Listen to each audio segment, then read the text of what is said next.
Bismillahirrahmanirrahim. Assalamualaikum warahmatullahi ta'ala wabarakatuh. Alhamdulillahi rabbil alamin. Wassalatu wassalamu ala ashrafil anbiya wal mursalin wa ala alihi wa sahbihi ajma'in. Qala rabbi shrah li sadri wa yassir li amri wa hlul 'uqdatam min lisani yafqahu qawli. Subhanaka la 'ilma lana illa ma 'allamtana innaka antal alimul hakim wa la haula wa la quwwata illa billahil aliyil azim. Alhamdulillah, sidang penonton sekalian. Jadi kita sambung pula kitab yang kedua, iaitu kitab Aqidah Ahli Sunnah wal Jamaah ataupun kitab Tauhid. Kitab iaitu kitab Risalah Kifayatul Mubtadi, kitab yang disusun oleh almarhum Tuan Guru Haji Abu Bakar Ibrahim, Mudir Markaz Ta'lim wa Tarbiyah Pondok Bandar Hilir, Tului Tuasik, Kedah, Darul Aman. Baik, insyaAllah. Jadi kita akan teruskan perbahasan kitab ni, iaitulah pada muka surat 37 insyaAllah, muka surat 37 insyaAllah, yang mana yang ada kelapangan masa bolehlah sama-sama kita ikuti live ini insyaAllah. Dan jangan lupa pekat-pekat share lah. Mudah-mudahan kawan-kawan kita di luar sana boleh tumpang sekali lah mengaji fardu ain. Fardu ain. Baik. Qala musannifu rahimahullahu ta'ala wa nafa'ana bi'ulumihi fid darain amin. Rukun iman yang keempat. Rukun iman yang keempat. Baik, kita ingat balik, rukun iman semua ada berapa? Ada 6 kan? Rukun iman ada 6 semuanya. Kita dah bahas 3 dah rukun iman. Jadi kali ni masuk rukun iman yang keempat. Rukun iman yang keempat iaitulah beriman dengan segala kitab. Jadi kita sebagai orang Islam beriman ni wajib beriman dengan kitab, segala kitab. Yang mana Allah Ta'ala ada kitab yang diturunkan daripada langit. Wajib kita beriman. Beriman dengan segala kitab ini ada 2 cara. Jadi nak beriman dengan kitab ni dia ada 2 cara. Qala musannif, pertama daripada 2 cara beriman dengan kitab tu, dengan segala kitab tu, beriman dengan secara ijmal. Ijmal ni maknanya secara borong, secara umum. Itu ijmal. Iaitu beriman dengan secara ijmal tu macam mana? Wajib kita. Bila wajib kita ni maknanya wajib syarak. Bila sebut wajib kita ni wajib syarak. Ma yuthabu ala fi'lihi wa yu'aqabu ala tarkihi. Diberi pahala sekiranya kita melakukannya dan dijanji seksa sekiranya kita meninggalkan. Itu wajib syarak. Maknanya wajib kita lah, wajib syarak lah. Kalau kita kita tak buat, dosa, dijanji seksa. Kalau kita buat, dapat pahala. Wajib kita tu siapa? Mukallaf. Kita tu tiap-tiap mukallaf. Mereka yang diberati hukum syarak ke atasnya lah mukallaf. Setiap perbuatannya tak terlepas daripada hukum syarak. Adakala wajib, adakala sunat, adakala haram, adakala makruh, adakala harus. Wajib apa tu? Percaya. Percaya tu beriman lah, wajib. Jadi nak mai percaya tu kat mana? Kok tahu dulu. Nak mai tahu tu pula dengan mengaji dulu. Kalau tak mengaji macam mana nak tahu? Memanglah Allah Ta'ala yang bagi tahu, tapi atas jalan mengaji. Sebab ilmu manusia ni atas jalan kasbi. Ilmu Allah atas jalan ilmu Allah ni ilmu yang zati. Memang asal ada dah, tak gaduh belajar. Kita ni ilmu makhluk ni ilmu yang kasbi, kena mengaji barulah nak datangnya ilmu. Jadi tahu tu ilmu lah. Bila tahu barulah percaya. Baik, wajib kita percaya bahawasanya Allah Subhanahu wa ta'ala telah menurunkan beberapa banyak. Bila sebut beberapa ni banyak lah, lepas tu dikuatkan dengan perkataan banyak. Beberapa tu menunjukkan kita banyak, lepas tu dia buat banyak pula. Dia nak mengkuatkan cakapan, taukid. Beberapa banyak kitab diturunkan daripada langit. Allah Subhanahu wa taala menurunkan beberapa banyak kitab daripada langit. Semuanya 104 buah. 104 buah yang dinamakan suhuf. 104 buah semuanya yang dinamakan suhuf. Diturunkan daripada langit kepada segala rasul-rasulnya. Segala rasul-rasul Allah. Rasul ni maknanya pesuruh. Malaikat pun rasul juga. Rasul tu maknanya pesuruh. Tapi rasul ini daripada kalangan manusia lah. Kalau rasul malaikat tu kalangan manusia, malaikat. Jadi Allah Ta'ala menurunkan beberapa banyak kitab daripada langit kepada segala rasul-rasulnya, daripada Nabi Adam. Apa beza rasul dengan Nabi? Rasul ni dia wajib menyampaikan walaupun satu huruf sekalipun. Kalau Nabi, Nabi ni tak disuruh menyampaikan. Itu beza lah. Segala rasul-rasulnya daripada Nabi Adam, bermula daripada Nabi Adam lagi, sampai kepada Nabi kita Muhammad sallallahu alaihi wasallam, kesemuanya. Maknanya start daripada Nabi Adam sampai Nabi kita Muhammad sallallahu alaihi wasallam. Allah Ta'ala menurunkan kitab kepada mereka itu, sama ada suhuf ataupun kitab. Baik. Kemudian kesemuanya mengandungi kisah. Kesemuanya ini kitab tersebut yang diturunkan daripada langit tadi tu mengandungi qasas. Qasas ni kisah-kisah, cerita berkaitan dengan nabi-nabi, cerita berkaitan dengan malaikat, cerita berkaitan dengan cerita berkaitan dengan umat-umat terdahulu, cerita berkaitan dengan Fir'aun, cerita tentang Nabi Musa, Nabi Muhammad dan sebagainya. Kemudian kitab tersebut juga mengandungi mawa'idh. Mawa'idh ni nasihat-nasihat. Nasihat-nasihat. Kemudian kitab-kitab tersebut juga mengandungi wa'dun. Wa'dun ni janji-janji yang baik, janji pahala, janji syurga kepada mereka yang beriman dan beramal soleh. Dan dalam kitab tersebut juga ada wa'idun. Wa'idun ni ancaman, janji seksa kepada golongan-golongan yang ingkar, yang kafir, dan juga golongan-golongan yang munafik. Ada janji seksa di akhirat nanti. Contohnya seperti Allah Ta'ala firman, innal munafiqina fi darkil asfali minan nar. Sungguhnya sekalian orang yang munafik itu tempat mereka ialah di bawah sekali pantat neraka. Itu antara ayat-ayat janji-janji ancaman daripada Allah Subhanahu wa ta'ala kepada golongan-golongan munafik. Dan dalam kitab tu juga mengandungi bisyarah. Bisyarah ni berita gembira. Berita gembira bagi orang yang beriman dan beramal soleh, iaitulah mereka akan memperolehi syurga. Dan dalam kitab tersebut juga ada nazarah, amaran, berita yang menakutkan. Berita yang menakutkan bagi golongan yang tidak mengikut perintah Allah Subhanahu wa ta'ala. Amaran tentang seksaan-seksaan mereka yang menghampiri zina, mereka yang tidak menutup aurat, mereka yang melanggar perintah Allah. Semua tu ada amaran daripada Allah Subhanahu wa ta'ala. Kemudian dalam kitab juga ada amrun. Amrun ni suruhan. Contohnya aqimus salah, dirikanlah olehmu akan solat. Di situ adalah fi'il amar yang menunjukkan kata wajib mendirikan solat. Dan nahyun, dalam kitab tu juga ada nahyun, iaitu larangan, tegahan. Wala taqrabuz zina, jangan kamu hampiri zina. Allah Ta'ala tegah. Maknanya semua ada terkandung dalam kitab tu, adalah benar.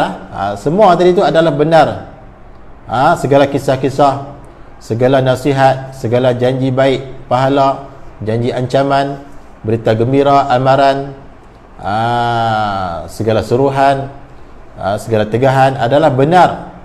Benar belaka, datang daripada Allah Subhanahu wa ta'ala. Semua tu adalah benar-benar belaka. Diturunkan dia segala kitab tadi ni, kitab-kitab itu oleh Jibril, oleh malaikat Jibril daripada Lauh Mahfuz. Lauh Mahfuz ni papan yang dipelihara. Jadi Daripada Lauh Mahfuz itulah malaikat Jibril menurunkan ke Baitul Izzah. Baitul Izzah ni langit dunia. Langit dunia, dan daripada situlah diturunkan secara berperingkat-peringkat kepada Nabi-Nabi Rasul. Kata setengah ulama daripada seorang malaikat. Kata setengah ulama daripada seorang malaikat lah. Baik, itu kita wajib percaya secara ijmal lah tentang kitab. Segala kitab yang diturunkan tu kita kena percaya secara ijmal. Qala musannif rahimahullah ta'ala, kedua, yakni kedua daripada dua cara beriman dengan segala kitab tadi tu, beriman dengan secara tafsil. Beriman secara tafsil iaitulah secara hurai satu persatu, secara hurai satu persatu, ataupun bahasa sekarang dipanggil secara detail, hurai secara detail, iaitu wajib kita percaya, beriman bahwasanya yang terbesar daripada segala kitab-kitab itu, daripada banyak-banyak kitab tu, yang terbesar sekali apa dia? Ialah 4 buah. Maknanya dalam banyak-banyak kitab yang diturunkan daripada langit itu, yang paling besar sekali ada 4 buah. Yang paling besar sekali ada 4 buah. Iaitulah yang pertama kitab Taurat. Kitab Taurat diturunkan kepada Nabi Musa alaihissalam. Kitab Taurat diturunkan kepada Nabi Musa alaihissalam di dalam bahasa Ibrani. Dan kitab Zabur. Kitab Zabur yang kedua diturunkan kepada Nabi Daud alaihissalam. Kitab Zabur diturunkan kepada Nabi Daud alaihissalam di dalam bahasa Qibti. Jadi Zabur ni dalam bahasa Qibti. Qibti ni bahasa kaum Fir'aun. Qibti ni bahasa kaum Fir'aun tu Qibti. Dan Injil, ini kitab Injil, diturunkan dia kitab Injil kepada Nabi Isa alaihissalam. Nabi Isa lah. Bacaannya dengan bahasa Syriani. Bacaan kitab Injil ini dengan bahasa Syriani. Diturunkan kepada Nabi Isa lah. Baik, Nabi Isa ni masih hidup sampai sekarang lah. Allah Ta'ala angkat dia ke langit, dan Nabi Isa akan turun di akhir zaman nanti. Yang tu wajib kita percayalah. Dia ada kisah dia lah, kenapa dia angkat dan sebagainya. Kemudian, dan kitab Al-Quran, kitab Al-Quran, Al-Quranul Karim yang kita duk baca tu lah, diturunkan dia kitab Al-Quran itu kepada Nabi kita Muhammad sallallahu alaihi wasallam, iaitulah Nabi akhir zaman, Rasul akhir zaman, penutup segala Rasul, penutup segala Nabi, iaitulah Nabi kita Muhammad sallallahu alaihi wasallam. Bacaan Al-Quranul Karim tadi tu dengan bahasa Arab, yang kita duk baca hari itulah. Jadi Al-Quran tu diturunkan ke atas Nabi kita Muhammad sallallahu alaihi wasallam. Maka segala isi kandungannya, kandungan kitab tadi ni betul daripada Allah Ta'ala, benar sekali daripada Allah Ta'ala. Maknanya hak dalam Quran tu semuanya daripada Allah Ta'ala. Tu wajiblah kita percaya, wajiblah kita ini mukallaf, tiap-tiap mukallaf sama ada lelaki atau perempuan, percaya dan menerima, percaya dan menerima dan beramal kesemuanya. Jadi kita kena percaya, kena terima dan kena beramal dengan semuanya, jangan tolak satu pun. Semua hukum-hukum yang terdapat dalam Al-Quran tu, kalau kita Nabi Muhammad lah, kalau kita ni Al-Quran lah, umat Nabi Muhammad, kita kena terima semua, jangan tolak satu pun hukum Allah Subhanahu wa Ta'ala yang terdapat dalam Quran tu. Baik, di sini ada sikit catatan. Dia kata hari kiamat bersalahan ulama lah. Hari kiamat tu bersalahan, khilaf ulama, bersalahan pada permulaan kiamat. Kata setengah ulama, permulaan kiamat itu daripada tiup sangkakala yang kedua. Itu khilaf ulama. Ada yang mengatakan permulaan kiamat itu adalah permulaannya tiup sangkakala yang kedua. Sebab sangkakala akan ada dua tiupan. Tiupan yang pertama mematikan semua makhluk yang ada. Tiupan yang kedua selang 40 tahun akhirat. Tiupan yang kedua maka bangun semula makhluk daripada kubur masing-masing. Tu. Jadi setengah ulama mengatakan permulaan kiamat itu adalah tiupan sangkakala yang kedua. Tu. Kata setengah ulama yang lain pula, permulaan kiamat itu daripada dihimpunkan sekalian makhluk. Dihimpunkan sekalian makhluk di padang mahsyar. Itulah kiamat. Itu kata setengah ulama yang lain lah. Dan kata setengah ulama yang lain pula, permulaan kiamat daripada mati seseorang. Mati seseorang tu kiamat. Jadi khilaf ulama tentang kiamat. Ada yang mengatakan tiupan sangkakala yang kedua baru kiamat. Ada yang mengatakan dihimpun sekalian makhluk di padang mahsyar itu kiamat. Dan ada yang mengatakan mati itu sendiri adalah kiamat. Tu. Jadi ada khilaf ulama lah. Khilaf ulama ni rahmatun, rahmat. Baik, habis. Qala musannifu rahimahullahu ta'ala. Inilah yang telah tersebut tadi tu, cara beriman dengan segala kitab. Dia ada dua cara tadi. Yang pertama cara ijmal, yang kedua cara tafsil. Tu. Baik, kemudian qala musannifu rahimahullahu ta'ala. Rukun iman yang kelima. Rukun iman yang kelima daripada 6 rukun iman. Wajib tiap-tiap mukallaf tu beriman, percaya. Rukun iman yang kelima iaitulah beriman dengan hari kiamat. Hari kiamat yang kita baca tadi itulah. Setengah ulama mengatakan hari kiamat itu berlakunya pada tiupan sangkakala yang kedua. Setengah ulama mengatakan kiamat itu berlaku apabila dihimpunkan sekalian makhluk di padang mahsyar. Dan setengah ulama mengatakan diri mati itu sendiri adalah kiamat. Baik. Jadi rukun yang kelima ini wajib beriman dengan hari kiamat. Kiamat ni hari kebangkitan manusia daripada kubur.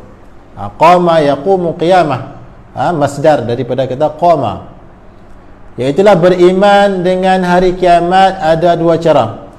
Kita kena yakin, kita kena percaya dalam hati bahawasanya suatu hari akan berlaku kiamat. Seperti mana yang diceritakan oleh Al-Fadil Ustaz Wadi tu. Yang mana hampir nak berlaku kiamat, dia akan gelap. Dunia ni, bumi ni akan gelap. Selama beberapa ketika lah. Sehari dua hari lebih kurang macam tu lah. Akan berlaku gelap. Matahari tak muncul. Pukul 9 pagi pun matahari tak naik lagi. Pukul 11 pun matahari tak naik lagi. Pukul 12 sampai masuk zuhur. Sampai Bilal pun nak azan ke tak mau azan ni. Lalang azan juga. Nak abang kata hampir nak berlaku kiamat itu, dunia ni akan gelap. Tu antara tanda adalah. Jadi pada masa tu baru nak tutup aurat, tak jadi dah. Baru nak semayang, tak jadi dah. Baru nak bertaubat. Jadi sebelum matahari naik lah. Ketika tu dah banyak dah tak boleh lah. Baik. Barulah kelang kabut nak tutup aurat, nak semayang, nak puasa dan sebagainya. Sebelum tu kita tak buat pun. Tahu-tahu nak kiamat dah, barulah kelang kabut nak semayang, nak ibadat sebagainya. Tak gunalah masa tu. Baik. Jadi beriman dengan hari kiamat ada dua cara. Pertama daripada dua cara beriman dengan hari kiamat, beriman dengan secara ijmal, secara borong, secara umum, iaitu beriman dengan hari kiamat secara ijmal tu wajib kita percaya dan i'tiqad bahawasanya segala barang yang akan berjumpa dan akan dapat oleh seseorang manusia kemudian daripada mati, di masa dalam kubur ataupun alam barzah, hingga masuk ke syurga ahli syurga dan masuk neraka ahli neraka, yang dikhabarkan, ini yang diceritakan, yang dikhabarkan dan diceritakan oleh Nabi kita Muhammad sallallahu alaihi wasallam sekaliannya benar, tetap berlaku dengan tidak syak padanya. Maknanya apa yang akan berlaku kepada seseorang manusia itu lepas daripada mati, dalam kubur, masuk syurga ahli syurga, masuk neraka ahli neraka, semua itu adalah benar belaka. Wajib kita percaya semua tu. Nabi khabar siap dah apa yang akan berlaku lepas daripada mati. Walaupun kita tak bertemu lagi, kita tak mati lagi, tapi benda itu adalah benar kerana Nabi ini bersifat dengan siddiq, benar. Jadi kita sebagai orang yang beriman kena takutlah, kena percaya dan kena takut. Sebab Nabi cerita siap dah apa yang akan berlaku selepas daripada kematian kita. Jadi janganlah kita leka, janganlah kita lalai, hendaklah kita membuat persediaan dari segi ilmu, amal, takwa dan sebagainya. Janganlah kita lalai dengan dunia yang penuh tipu daya ni. Sebab semua tu diceritakan oleh Nabi sendiri, benar-benar belaka. Baik, siapa dia tak percaya dengan Nabi, maka dia tu ingkar, kafir. Sebab percaya dengan Nabi Rasul adalah rukun iman. Baik, yang kedua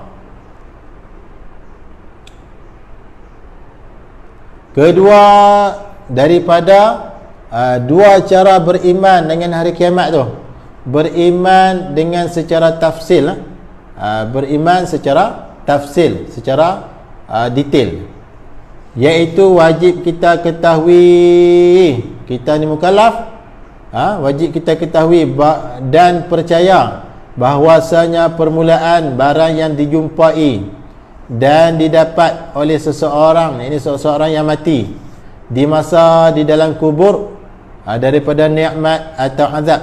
Kita kena percayalah dalam kubur pun ada azab, dalam kubur pun ada nikmat. Sekiranya kita lepas di kubur, maka kita akan diberi nikmat, taman-taman syurga. Kalau dia di kubur pun kita tak lepas dah, maka kita akan diazab. Itulah akan ada lubang-lubang, satu lubang daripada lubang neraka yang terdapat dalam kubur. Wajib kita beriman semua tu.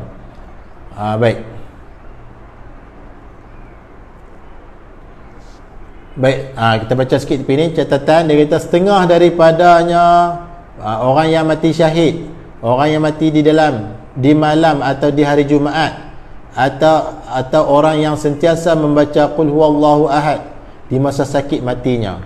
Ini catatan.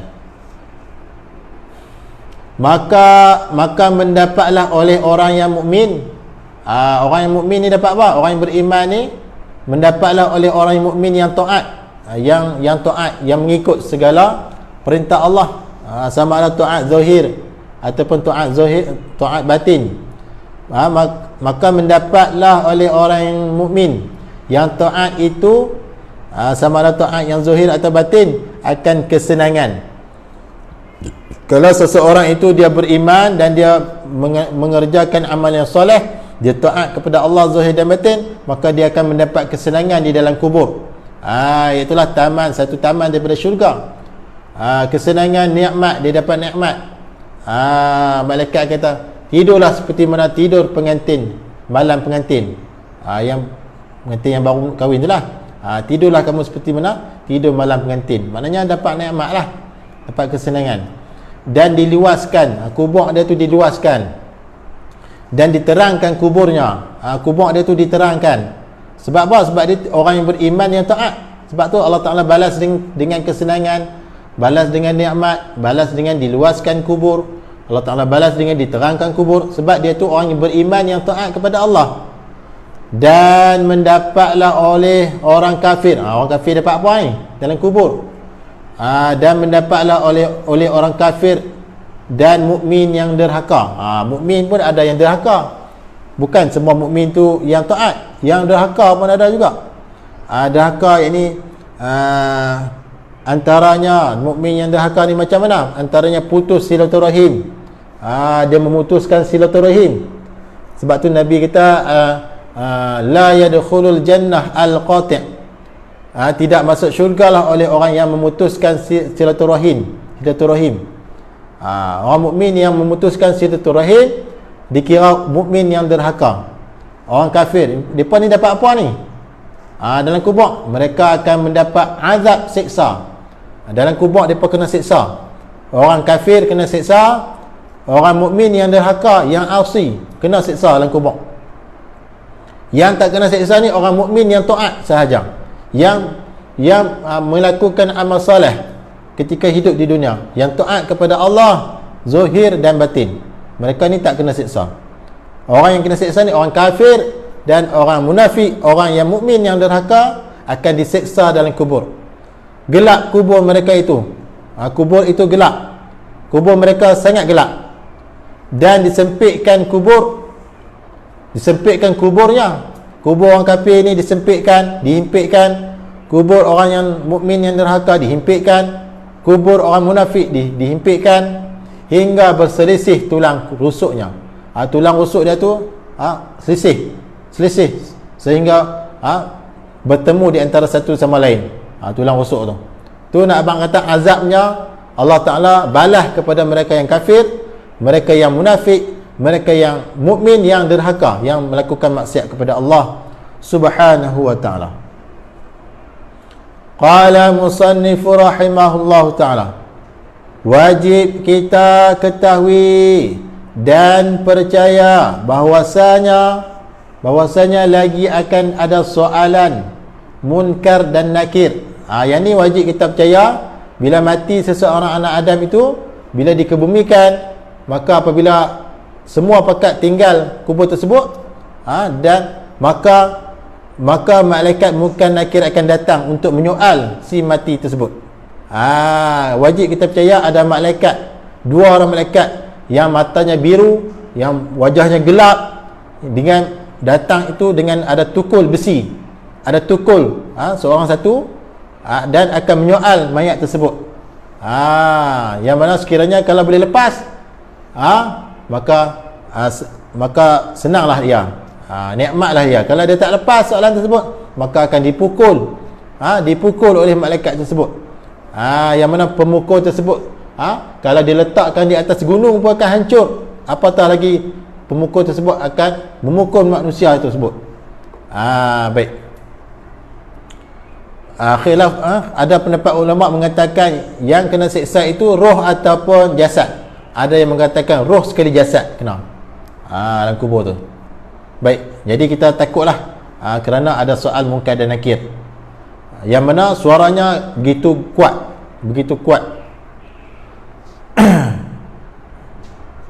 Wajib kita ketahui dan percaya bahawasanya lagi akan ada soalan munkar dan nakir. Kemudian ini selepas daripada mati, di masa di dalam kubur, bila masuk dalam kubur, maka akan datanglah malaikat munkar nakir menyoal si mayat tu lah.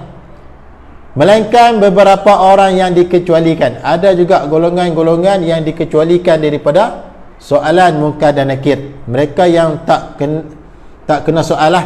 Mereka yang tak kena soal. Beberapa orang yang dikecualikan lah, yang saya baca tadi. Siapa dia yang tak kena soal oleh malaikat munkar nakir?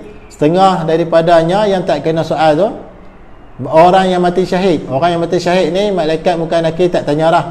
Lepas tu tak tanya lah, sebab mereka ni mulia lah, di sisi Allah mereka ni mulia. Kemudian yang tak kena soal, orang yang mati di malam atau di hari Jumaat. Orang yang mati hari Jumaat dengan malam Jumaat tak kena soal dah oleh malaikat munkar nakir. Ataupun orang yang sentiasa membaca qul huwallahu ahad. Ni orang yang sentiasa membaca qul huwallahu ahad di masa sakit matinya, dekat-dekat nak sakit mati tu, dia rajin baca qul huwallahu ahad. Maka dia ni ulama mengatakan dia tu terlepas, tak kena soal oleh malaikat munkar nakir. Jadi kita kena rajinlah baca. Kalau nak dapat mati syahid ni kok susah kan. Nak dapat mati malam Jumaat ataupun hari Jumaat pun susah. Tapi membaca qul huwallah ni kita ada peluang, insya-Allah. Kita rajinlah baca surah Al-Ikhlas tu, qul huwallahu ahad tu. Mudah-mudahan bila kita mati nanti malaikat munkar nakir tak soal kita. Baik, antaranya lagi mereka yang boleh mereka yang terselamat daripada munkar nakir adalah mereka yang mengamalkan membaca surah Al-Mulk pada setiap malam sebelum tidur. Kerana surah Al-Mulk akan menjadi peguam belanya, membela si mayat itu, membela tuannya daripada dipukul oleh malaikat Munkar Nakir ketika dalam kubur. Jadi selalulah kita baca Tabarakah, surah Al-Mulk, Tabarakah tu setiap malam sebelum kita tidur, kerana surah itu akan datang ketika mana kita mati nanti, akan membela Tuhan dia daripada dipukul oleh malaikat Munkar Nakir. Yang mana malaikat Munkar Nakir nak pukul, sekiranya tak dapat jawab lah soalan yang disoal oleh malaikat Munkar Nakir. Kalau boleh jawab tak apa, kalau tak boleh jawab, malaikat Munkar Nakir nak katak dia, nak pukul dia, maka surah itu akan mempertahankan Tuhan dia. Jadi kita berkawanlah, kita mengamalkanlah bacaan surah Al-Mulk sebelum tidur setiap malam. Mudah-mudahan surah Al-Mulk itu akan menjadi pembantu kita, peguam bela kita ketika mana kita berada dalam kubur nanti. Baik. Qala musannif rahimahullahu ta'ala, mereka akan menyoal, yakni mereka iaitulah malaikat Munkar Nakir tu akan menyoal. Yang mana soalan itu dah bocor lah, ramai orang tahu, tapi tak ramai orang boleh jawab. Tak ramai yang boleh jawab. Sekiranya dia mengikut atas amalan kita lah, amalan kita. Kalau kita amalan kita banyak, insya-Allah. Tapi walaupun kita ni seorang pendosa, janganlah kita tinggal surah Al-Mulk. Walaupun kita tak boleh jawab, surah Al-Mulk itu akan mempertahankan kita. Jadi jangan tinggal surah Al-Mulk. Malaikat Munkar Nakir akan menyoal, siapa Tuhanmu? Tuhanmu tu siapa? Kalau di dunia kita tak pernah mengaji akidah, tak pernah ambil tahu bab tauhid, macam mana kita nak tahu Tuhan kita tu siapa? Allah Tuhan ke? Siapa Tuhan? Siapa Tuhanmu? Malaikat Munkar Nakir katanya. Kalau kita boleh jawab, selamat. Tak boleh jawab, tak kenalah. Kenalah. Kalau kita mengamalkan surah Al-Mulk, maka surah Al-Mulk itu akan mempertahankan Tuhannya. Siapa Tuhanmu? Siapakah nabimu? Nabi ni dia akan soal berkaitan nabi ni. Siapakah nabimu? Kalau di dunia pun nabi kita tak kenal, siap kita lawan nabi lagi. Macam mana kita nak jawab ni soalan ni? Siapakah nabimu? Apakah imammu? Siapa imammu? Apakah kiblatmu? Kiblatmu apa? Dan siapakah saudaramu? Ni soalan pada Munkar Nakir ni. Siapakah saudaramu? Munkar dan Nakir ini seperti tersebut di dalam hadis. Malaikat Munkar Nakir ini seperti yang tersebut di dalam hadis. Tubuhnya hitam. Tubuh malaikat Munkar Nakir hitam, sangat hitam, seperti periuk tembaga. Tubuh malaikat Munkar Nakir ni hitam seperti mana periuk tembaga. Tersebut dalam hadis. Biru dua matanya, mata dua biru. Malaikat Munkar Nakir ni mata biru. Dan pada satu riwayat hadis yang lain, matanya seperti kilat menyambar. Ada hadis yang lain menyatakan mata malaikat Munkar Nakir ni seperti kilat menyambar. Tu. Suara keduanya, suara malaikat Munkar Nakir ini seperti guruh. Suaranya seperti guruh. Macam mana kita dengar guruh macam itulah. Gerung-gerung, dengar derah. Amat takut sekali. Apabila menyoal keduanya, apabila malaikat Munkar Nakir menyoal akan mayat yang di dalam kubur tersebut, apabila menyoal keduanya malaikat Munkar Nakir akan mayat yang derhaka, apabila dia soal mayat yang derhaka kepada Allah, keluar daripada mulut keduanya malaikat Munkar Nakir itu keluar apa? Seperti api. Kalau mereka menyoal mayat yang derhaka, maka keluar daripada mulut keduanya tu seperti api. Pada tangan tiap-tiap seorang daripada keduanya, kedua-dua malaikat itu di tangannya ada apa? Pemukul daripada besi. Ada pemukul daripada besi di tangan kedua-dua malaikat Munkar Nakir tersebut. Jikalau dipukul dengan dengan pemukul besi tadi itu, akan segala bukit. Kalaulah malaikat Munkar Nakir itu pukul besi itu, tungkat besi itu, pemukul besi itu pukul segala bukit, nescaya hancur ia bukit tu. Tu.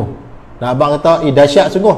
Pemukul besi dah tu yang dipegang oleh malaikat Munkar Nakir tu, kalaulah dia pukul segala bukit yang ada di bumi ni, maka hancur habis bukit tu. Dahsyat tak dahsyat? Menjerkah keduanya malaikat Munkar Nakir akan orang kafir. Orang kafir ni kena jerkah dengan malaikat Munkar Nakir. Atau munafik pun kena jerkah juga dengan malaikat Munkar Nakir dalam kubur nanti. Atau orang yang fasik. Orang yang fasik ni orang yang sentiasa melakukan dosa. Orang yang fasik kena jerkah juga dengan malaikat Munkar Nakir. Jika tidak kuasa, tidak mampu menjawab pertanyaan keduanya, kalau malaikat Munkar Nakir tanya, ma rabbuka, siapa Tuhan kamu, man nabiyuka, siapa nabimu, wa ma qiblatuka, apa kiblat kamu, kalau tak boleh jawab, maka memukul keduanya, kedua malaikat Munkar Nakir tadi tu, memukul dengan pemukul daripada besi itu. Bayangkanlah kalau pemukul besi itu, kalau pukul bukit, segala bukit yang ada atas muka bumi ni hancur habis. Bagaimanakah kalau dipukul itu adalah orang, mayat yang kena? Tak boleh nak bayanglah macam mana. Wallahu alam, serah kepada Allah lah. Amat dahsyat sekali. Pemukul besi itu kalau dipukul bukit pun hancur habis, apatah lagi kalau mayat tu yang kena pukul. Fikirkanlah. Dan disempitkan kuburnya, kubur orang kafir, kubur munafik, kubur orang yang fasik. Tu. Dan dibukakan satu pintu daripada neraka menerusi ke kuburnya, ke kubur orang kafir, kubur orang munafik, kubur orang yang fasik. Akan dibukakan satu pintu daripada pintu neraka. Duduk dalam kubur pun kena dah siksaan neraka. Tu tak pi neraka betul ni. Tu baru dalam kubur. Dengan dihimpitkan kubur sehingga berselisih tulang rusuk, dengan gelap, dengan panas, kerana dibukakan satu pintu daripada pintu neraka, lubang neraka. Bertiuplah angin neraka ke kuburnya. Angin neraka ditiupkan melalui lubang-lubang kubur tadi ni, lubang-lubang neraka tu yang dibuka sedikit tu, hingga hari kiamat. Maknanya ditiupkan angin neraka tu masuk ke kubur itu sampai kiamat. Panas tak tahu nak abang lah. Wallahu alam lah. Minta berlindunglah kita daripada siksaan tersebut. Dan jika bertanya kedua malaikat Munkar Nakir tadi tu bertanya akan orang mukmin yang taat. Malaikat Munkar Nakir ni dia bertanya kepada mukmin yang taat kepada Allah, maka datang keduanya malaikat Munkar Nakir itu dengan rupa yang sangat elok. Kalau orang mukmin, orang yang taat kepada Allah, maka malaikat Munkar Nakir datang tu dalam keadaan rupa yang sangat elok, yang tidak menggerunkan. Kalau orang kafir, orang munafik, orang yang fasik, maka dia datang dengan mata yang biru, wajah yang gelap, dengan suara yang kuat, amat takut sekali lah. Tapi bagi orang mukmin yang taat kepada Allah, maka malaikat Munkar Nakir akan datang dalam keadaan rupa yang sangat elok dan pakaian yang sangat baik, dengan suara yang lemah lembut. Kepada orang mukmin yang taat, dia datang dengan rupa yang elok, pakaian yang elok, suara pun lemah lembut. Apabila boleh jawab pertanyaan keduanya, kedua malaikat Munkar Nakir tu, maka berkatalah dua malaikat Munkar Nakir tu, kata apa kepada mayat yang boleh jawab tadi lah, mayat mukmin yang taat tu. Malaikat Munkar Nakir kata apa? Tidurlah engkau seperti tidur pengantin. Maksud dia apa tu? Pada pihak seronok, tenang. Tu malaikat Munkar Nakir kata, tidurlah engkau seperti tidur pengantin pada pihak seronok, tenang. Tengok pengantin macam mana tidak? Senyap dik kan? Senyap, tenang, seronok lah malam pertama kan? Tu. Itu bagi orang mukmin yang taat kepada Allah Subhanahu wa taala. dan diluaskan kuburnya. Kuburnya diluaskan dan dibukakan satu pintu daripada syurga lah. Dibukakan di kubur tu satu pintu daripada syurga menerusi ke kuburnya. Maknanya duduk dalam kubur pun dapat dah nikmat syurga lah. Nikmat syurga pun dapat dah. Tu baru dalam kubur.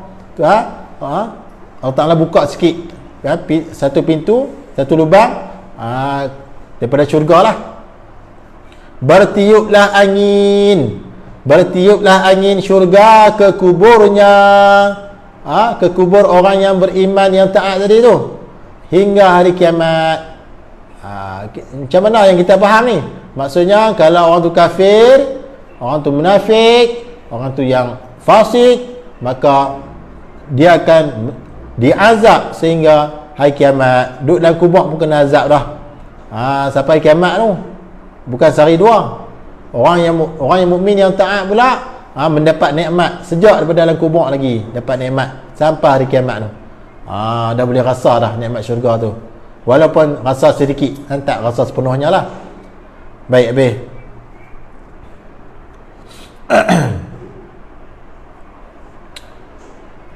Baik, rasanya sekadar itu dulu. InsyaAllah ada masa lepas nanti kita akan sambung pula perbahasan yang seterusnya lah. InsyaAllah itulah wajib kita ketahui dan percaya bahawasanya lagi akan dibinasakan sekalian makhluk ini. Wallahu alam. Yang baik itu daripada Allah Subhanahu wa taala, yang kurang yang lemah daripada kelemahan diri saya sendiri. Aqulu qawli hadza wa astaghfirullahal azim li wa lakum. Wassalamualaikum warahmatullahi wabarakatuh.